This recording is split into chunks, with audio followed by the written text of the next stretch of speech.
One of the things that we talked about before was an absolute focus on the voice of the customer. We all know it's our North Star. There's not one of us that would say, we're not customer obsessed. We're not customer focused. We all say we are. But I recently came by a Forrester study from just a couple of years ago that said that only 3% of B2B companies, only 3%, they deemed as truly customer obsessed. And if you were customer obsessed, I think it was something like 41 in revenue, 49% profitability, 51% less churn, impact on revenue, NNR, unbelievable, right? So why aren't we obsessed with the customer? It's a great question. I think in organizations where you've got challenges related to balancing urgent versus important, you're constantly sacrificing your long-term growth for short-term gain.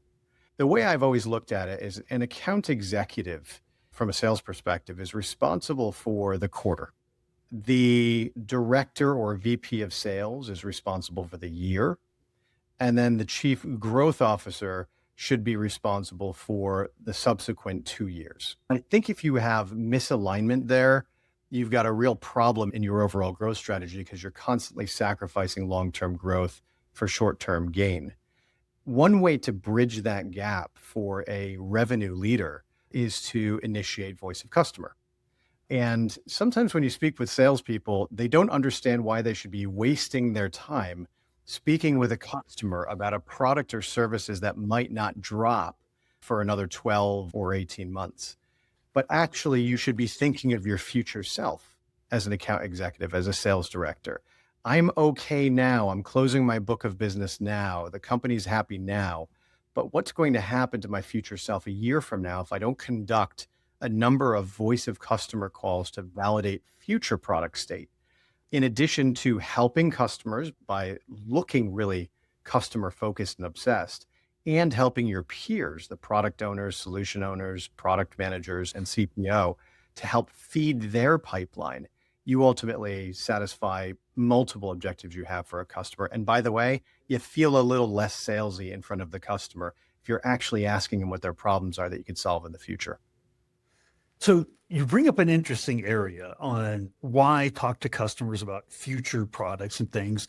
Salespeople talk to buyers that turned into customers every single day. And so it was interesting. I had a conversation with a gentleman. He's a 4-time B2B CRO. And he said, Steve, he said, when I talk about talking more to customers, he says, I want to accentuate this point. I mean, outside of the sales process.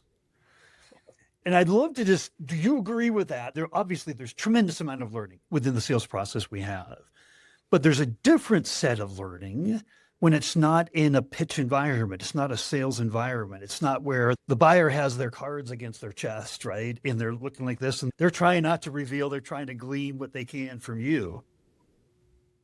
Yeah, absolutely. And we deploy this a lot at Grid Unity. We call ourselves intellectually curious. And I've carried that through every organization I've been in. If you, as a salesperson, or if you're in a revenue role and you're truly curious about your conversations, you are not asking yes, no questions. You're not trying to get an immediate outcome out of a situation, but you're truly trying to understand what kind of pain a customer has and trying to translate that into long-term value. In my experience over the past couple of decades, the sales executives who get that and understand that, they grow the fastest. They get promoted the quickest because they're doing something as simple as this, not thinking just about themselves at their own role, but thinking about the company and the goals the company has long term. And it seems so natural, but those that can accomplish that really do go far in business.